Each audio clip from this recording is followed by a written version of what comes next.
Shalom, peace be with you. Ang kalinaw magkauban kaninyong tanan. Gusto lang ko mangumusta sa tanan nga mga sa mga tanan nga mga kaigsuunan, mga inday o dudong dinha sa BJMP Giholngan o BJMP Valley Hermoso. So maayo lang ba ang tanan? Nagpasalamat ako sa tanan nga mitabang sa atong fellowship, sa atong Bible study. Pasalamat ako sa mga kauban nato dito sa Dakal, Barrio Dakal sa Southern Ayungon. O pasalamat usab ako ni Mary Lou nga mo'y nag-prepare sa snacks nato dinha sa Giholngan. Wala ko kay balog kinsay ka prepare og snacks dinha sa Valle Hermoso. Pasalamat usab ako ni Regober. Pasalamat usab ako ni Nana Kenompas nga mao'y mitabang sa tanan. So daghang mga butang, mga tao nga dili nako mapasalamatan, pero dili bot ipasabot nga dili nako recognize ang inyong pagtabang. So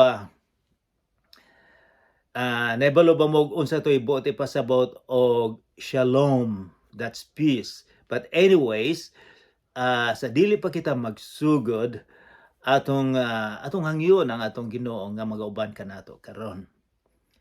Magampo kita.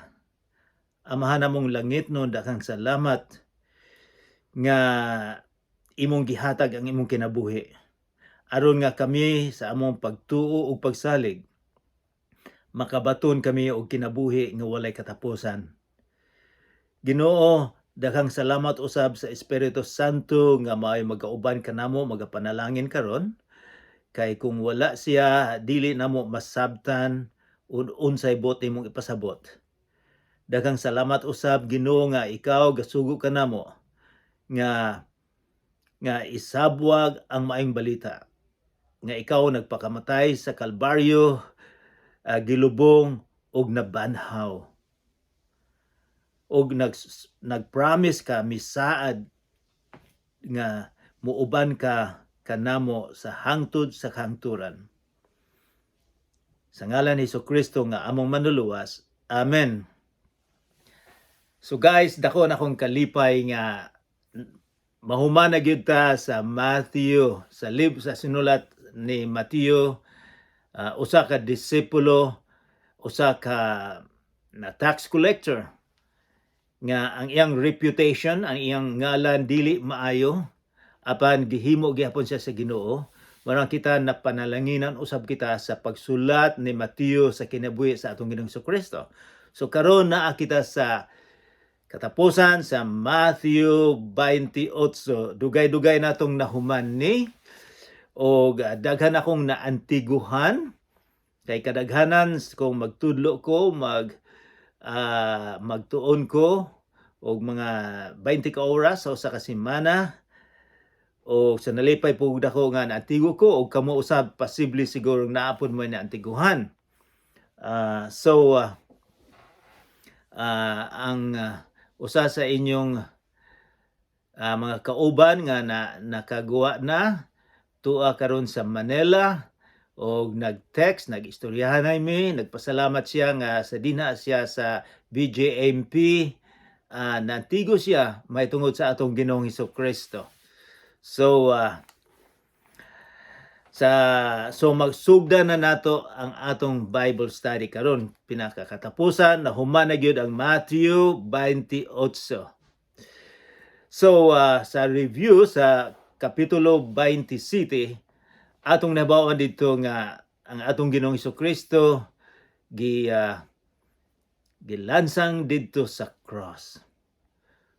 Og dinay usa ka dato kaayo nga gihangyo niya si Pilato nga kuhaon niya ang lawas ni Jesus og iyang ibutang dito sa iyang lubnganan. Ang lubnganan sa unang panahon magkuan sila og magbangag sila sa pangpang og ilan ning siraduan, bangagan nila og didto nila ibutang ang ang lawas.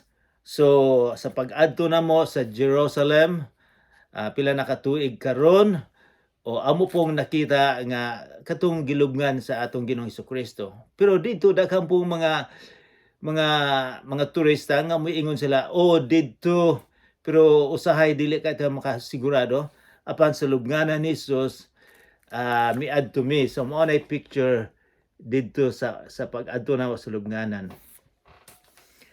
And na ako'y istorya kaninyo nga usahay dinhi pod kanang mga balita nga kutsero. Kabalo kita kanang mga fake news sa karong panahon na daghang kayo mga fake news. Usahay dili na gani kumutuo sa Facebook o sa mga newspaper karon kay daghang mga fake og bias pa.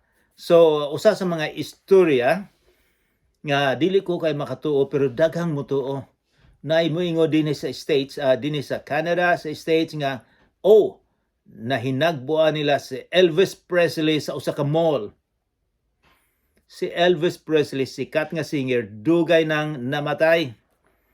Apan naay moingon nga akong nakita si Elvis. Daghang pong mutuo nga dinay usa ka tawo nga nakakita ni Elvis. Aduna po usa ka istorya nga sa barko pa ako, naay istorya kanang giingon nila nga Bermuda Triangle. So kanang triangle, kung muagi ang barko, muagi ang eroplano, naagi yung madisgrasya.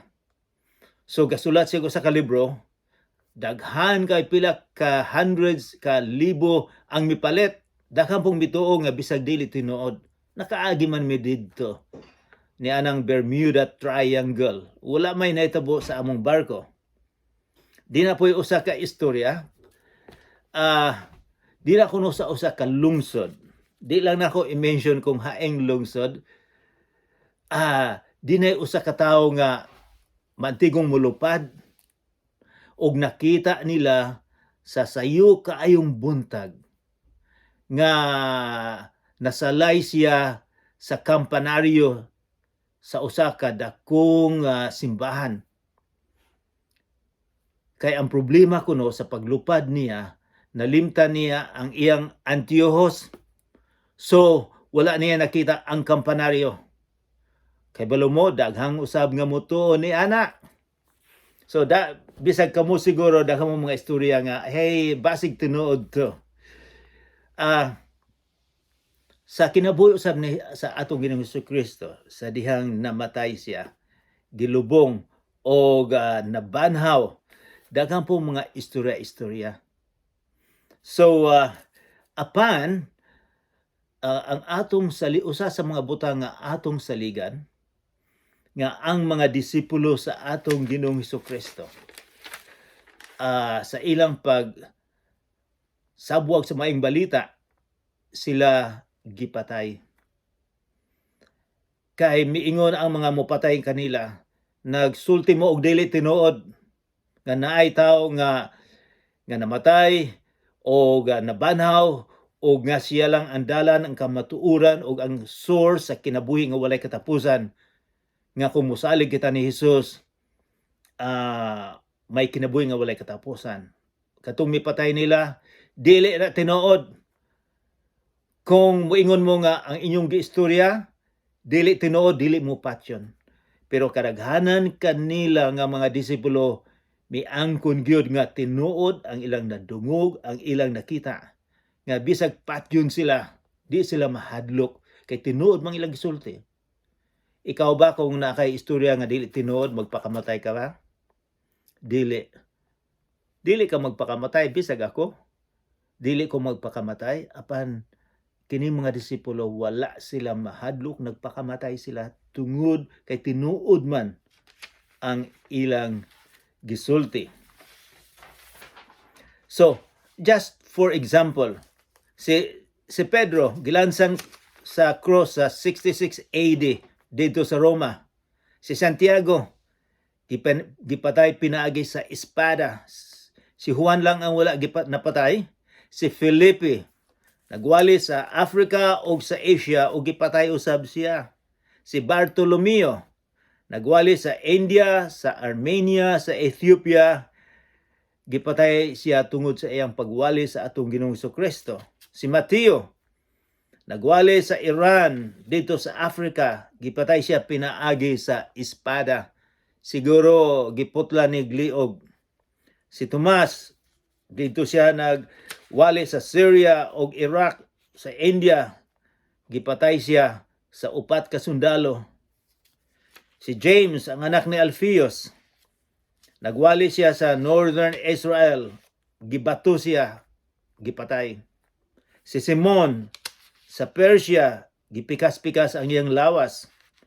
Si Judas Thaddeus, sa Northern Syria siya na-assign, gipatay siya pinaagi sa gipana siya. Si San Pablo, dito sa Roma, giputlan siya gliog. Si Judas, naghikog. So kining mga disipulo sa atong Ginoong Kristo, mituo gid sila.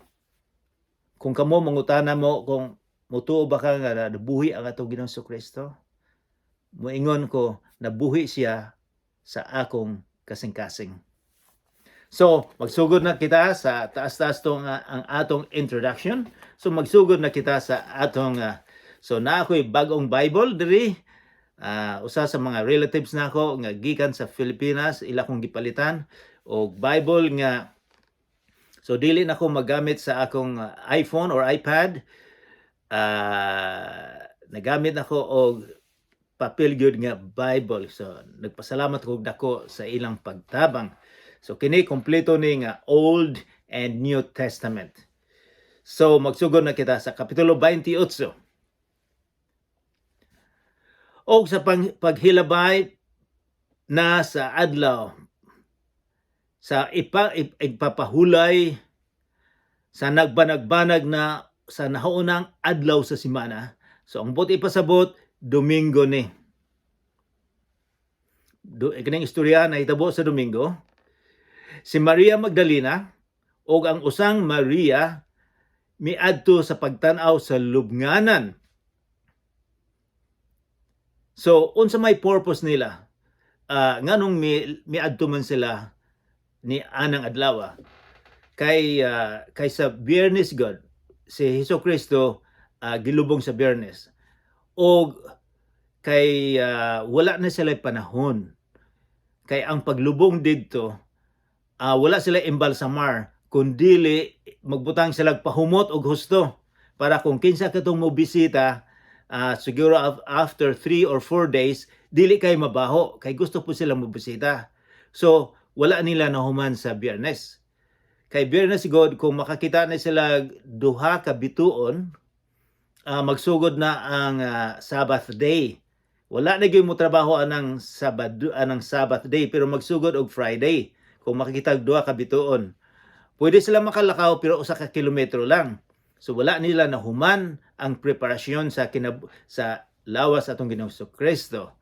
O so early sa Domingo miadto sila.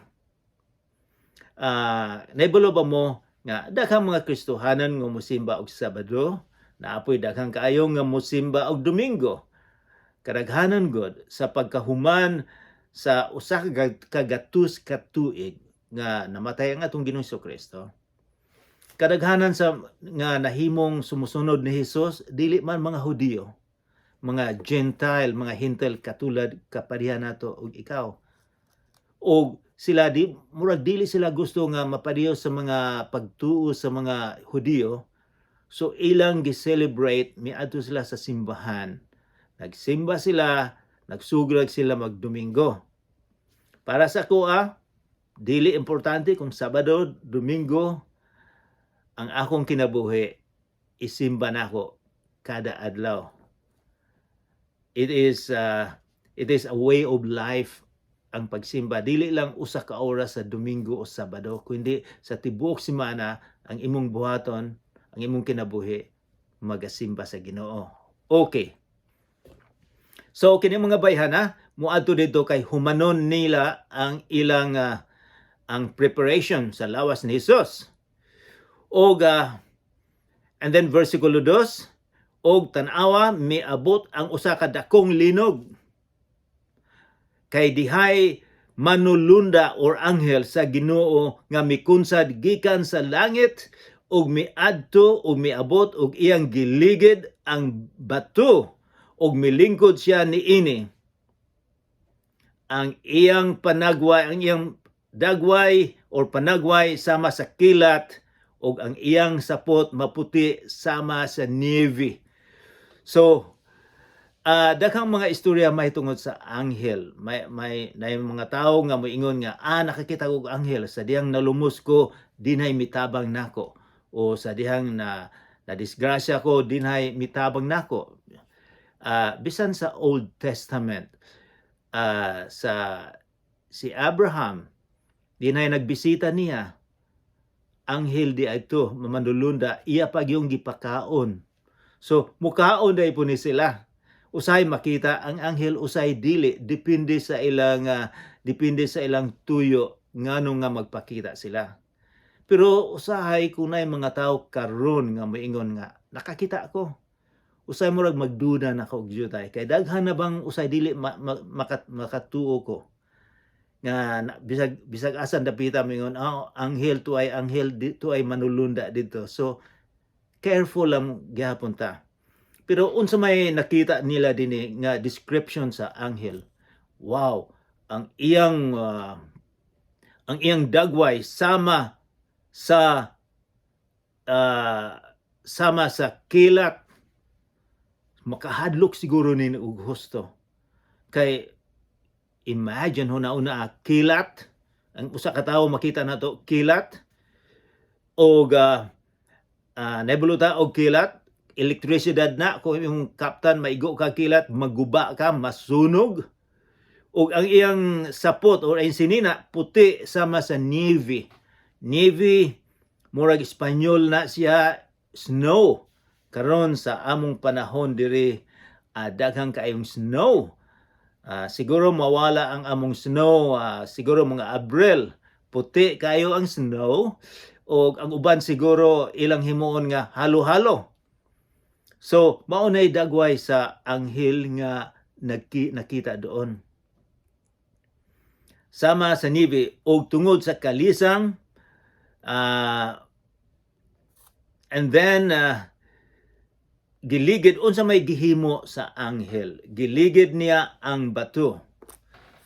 Niani ba siya gikan sa langit aron nga ang bato iyang iligid aron nga si Jesus makaguwa? Or gusto niya nga kining mga bisita, mga babay makita nga si Jesus wala na didto, nga si Jesus nabanhaw na sa cross. Kay sa pag-adto dito sa mga babay, natingala gyud sila unsa may atong himuon. Nga kining bato nga bugat kaayo, kanang bato nga itabon sa lubnganan 2,000 ka kilo. So 2 ka tonelada bugat kaayo ni. Ingon sila unsay may itong himuon? Nasulbad ang ilang problema.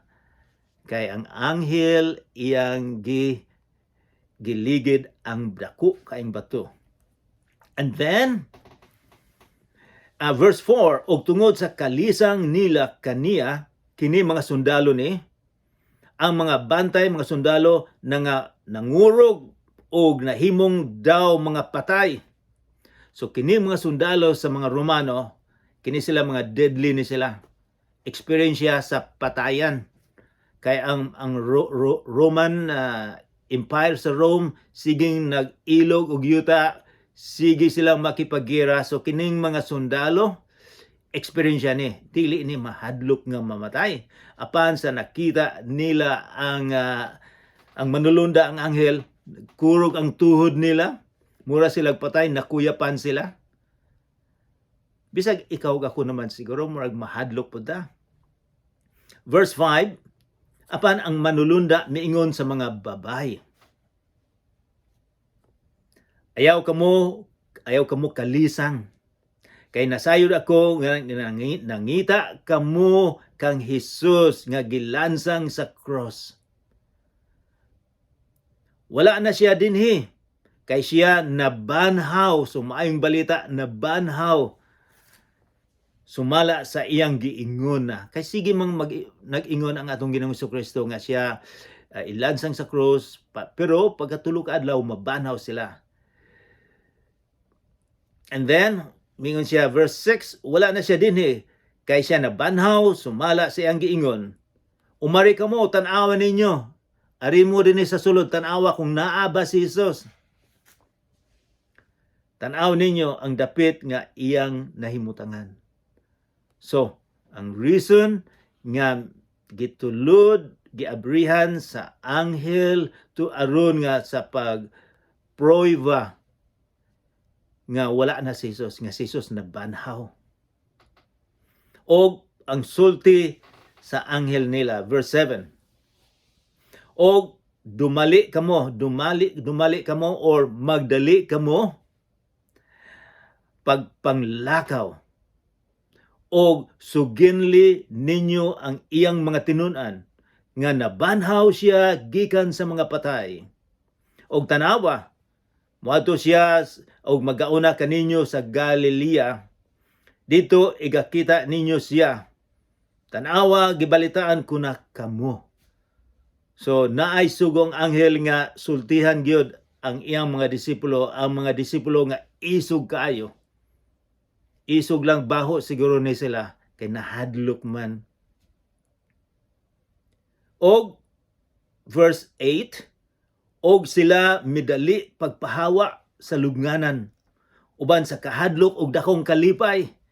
Wow, nahadlok pa sila siguro sa anghel nga nakita nila nga galingkod sa bato. Og nalipay usab sila sa balita.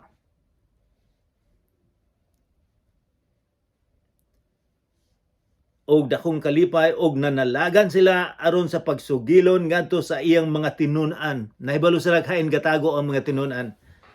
Bisag ikaw sirog ako mahadlok pud ta.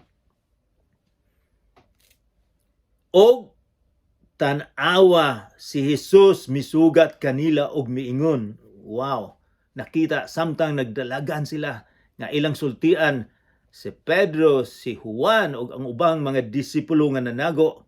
Nakita nila si Jesus. Miingon si Jesus, kumusta kamo? Pero ang original gyud ani, miingon si Jesus, shalom.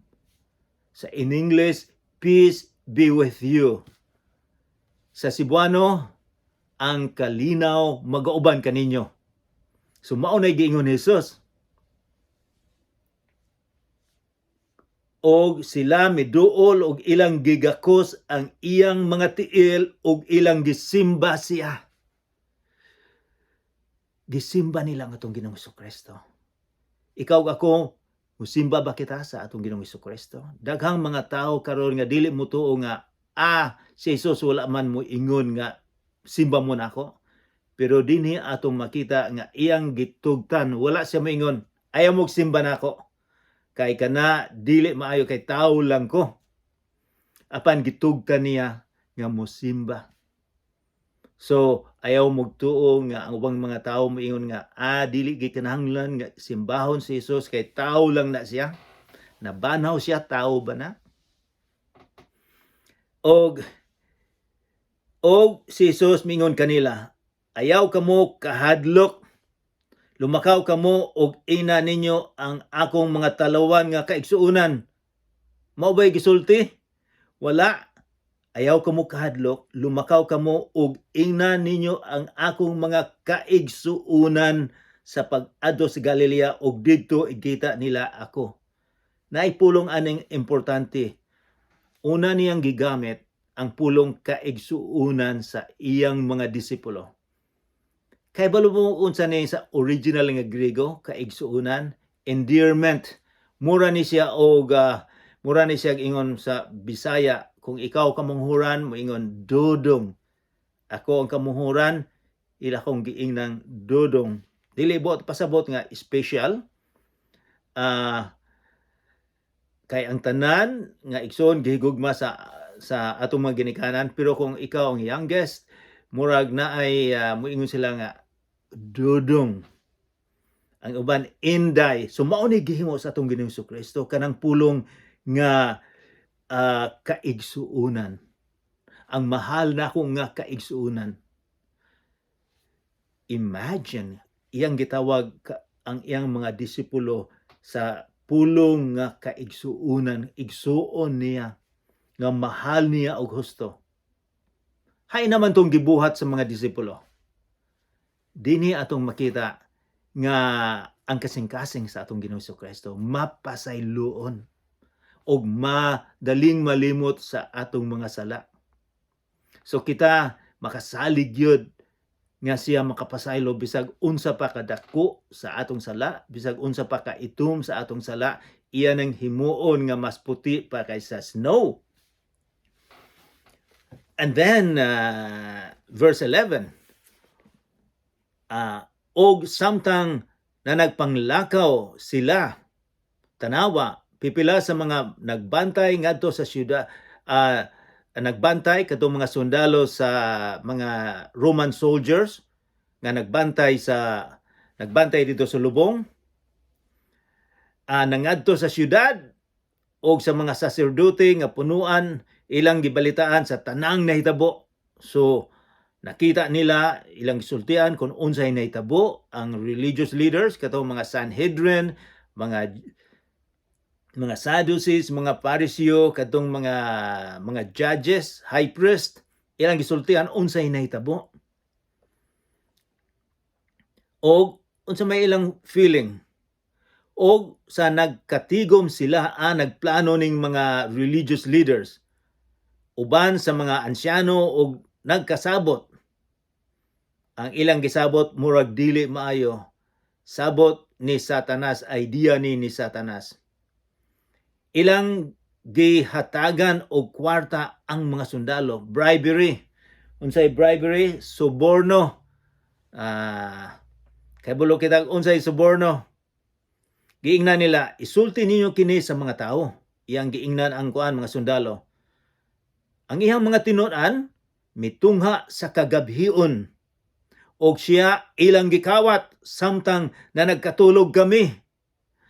Wow, ilang gisultian sila nga magsulti mog dili tinuod nga gikawat sa mga disipulo. Maka ako ba siguro disipulo pagkawat dito nga nangahadlok man ni sila? Dili man ni sila matigong mangaway, sila mangingisda, si San Pedro gani dili matigong mudala og espada. Sila pa'y mukawat, o kung kawato nila, kinsa may mutulod sa bato, bugat kaya ng bato, duha ka tunilada, o dili ba siguro sila mapukaw, nga ang bato giligid, o giunsa nila pagkahibalo kung miingon sila nga natulog mi. So giunsa nila pagkahibalo nga ang disipulo ang nagkawat, nagkawat sa lawas sa atong Ginoong Kristo. Og sa versikulo 14, og kung mahidangat kini sa mga dalunggan sa gobernador ni Pilato, kami ray mahibalong moayom-ayom kaniya og mahigawas kamo sa kasamo. Nahibalo ba mo ka ni adtong panahon na ang ilang procedure, ang ilang procedures and policy sa army, kung maka-iskapo ang imong priso, ang imong ulo mawala, patyon ka, maunay bayad. So mao nang nganong wala man sila mahadlok tungod siguro sa kwarta nga gisuborno nila, dako sigurong kwarta, mao nang wala po sila nahadlok. Busa gidawat nila ang kwarta og ilang gibuhat ang gitudlo kanila, og kining maong asoy nasangyaw ngadto sa mga Hudiyo hangtod ni ining mga adlaw, hangtod sa pagsulat ni Mateo. Mao gyapon balita, mga balita nga dili tinuod. Panita sa akong giistorya nimo nga dinay nakakita ni Elvis Presley nga dili tinuod, daghang mo tuo. Ang balita nga dinay tao sa Negros nga mulupad, nga walay antyuhos, na igo niya ang kampana, nasangit siya. Daghang mo tuo. Dini po daghang mo tuo. Daghang balita usab may tungod sa atong Ginoong Kristo nga dili tinud ang kinabuhi niya, himo-himo lang ni siya. Verse 16, og ang napulog usa sa mga tinun-an nangadto sa Galilea, sa usa ka bukid nga gitudlo kanila ni Jesus. Unsa man siguro ilang gibati nga magkita na si Jesus, kasab-an ba siguro sila? Hey, kamo, nganong midalagan man mo nga galisod ko dito sa cross, wala ko'y nakita, kamong tanan nanago ang mga babae lang nga dito.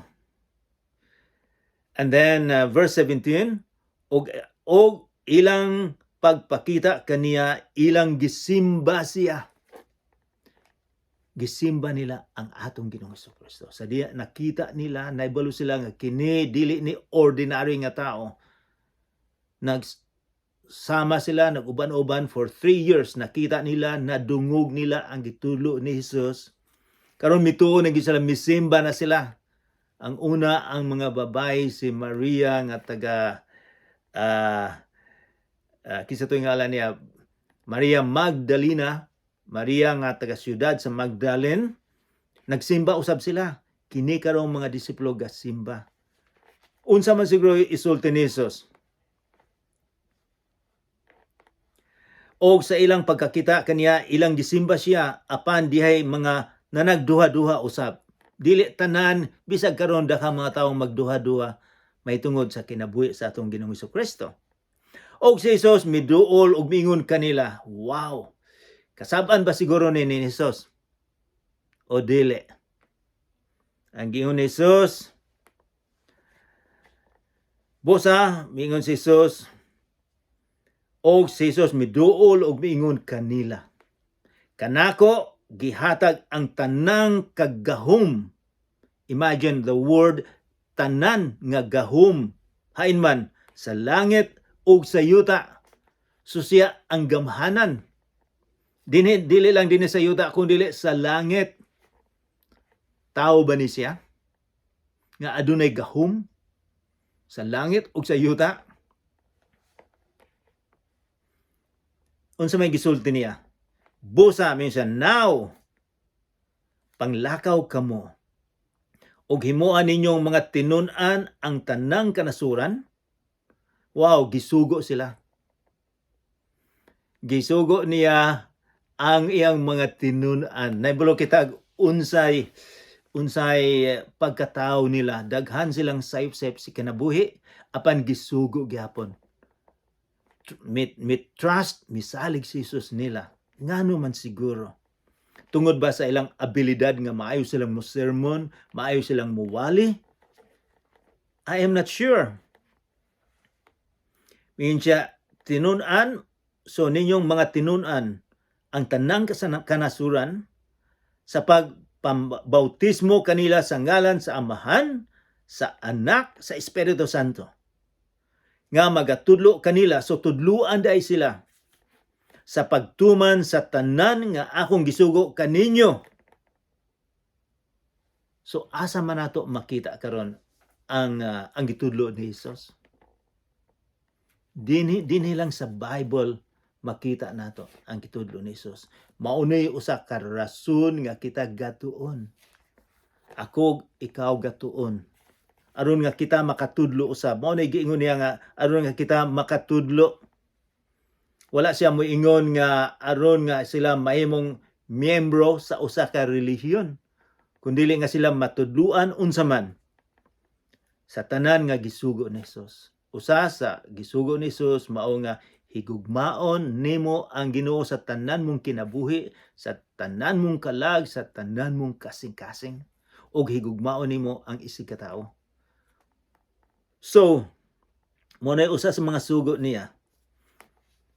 Og mingon siya tan-awa, ako magauban kaninyo sa kanunay hangtod sa katapusan sa kapanahunan. So hangtod nga maguba ang kalibutan, miingon si Jesus, na ako uban kanimo, uban ko kaninyo. So Bisan makaingon kita nga si Jesus miadto sa langit. Apan siya naagyapon dinhi sa kalibutan. Galantaw, gauban, gasalig yun nga dili gyud mapakyas kay si Jesus magauban man.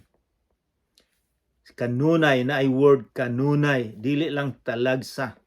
Ingon siya, muba kaninyo og tan-awa ako magauban kaninyo kanunay. So importante kaayo ng pulong kanunay naa. Og hangtod sa katapusan. So dili lang usa ka bulan, usa ka tuig, 10 ka tuig, 20 o 50 ka tuig, yun siya sa katapusan. So kining sugo niya sa mga disipulo sa imuha po ni og sa ako. Kay mingon man siya nga katapusan sa age, sa katapusan sa kalibutan. So ako og ikaw gisugo usab sa atong Ginoong Hesukristo nga magsabwag sa maayong balita nga siya lang ang dalan, nga ang pulong nga niya nga makita dinhi sa Biblia atong tudluan ang uban. Dinhi pulong dinhi nga miingon nga panglawkaw kamo og ninyo kamo og himuan ninyong mga tinun-an ang tanang kanasuran. Tinun-an nga natun-an. Dili lang nato tunan sa atong relihiyon kundi ang pulong sa atong Ginoong Hesukristo. So mangutana mo kung si Jesus nabuhi ba karon? Makaingon ako nga si Jesus nabuhi sa akong kasing-kasing. So mag-ampo kita. Amahan namong langit nun, daghang salamat nga kami makasalig nga na kanimo. Tungod kay ikaw nabuhi, daghang mga relihiyon sa kalibutan nga ang ilang mga leader karon namatay, naa sa lubnganan, apan ikaw Ginoo, tinuod nga Ginoo nga tinuod nga among simbahon, tungod kay ikaw nabuhi, wala ka dina sa lubnganan, kundi buhi ka. Og mabuhi usab ikaw sa among tagsa-tagsa ka kasing-kasing. Ginoo, nagaampo usab ako nga imong bantayan ang mga tao karon nga nagtuon kung unsay ilang gibati karon, hinaot po unta nga imo silang hikapon, Lord. Ayuhon nimo ang ilang mga sakit. O pasayloa kami sa among mga sala. Sa ngalan ni Jesus nga among manluluwas. Amen.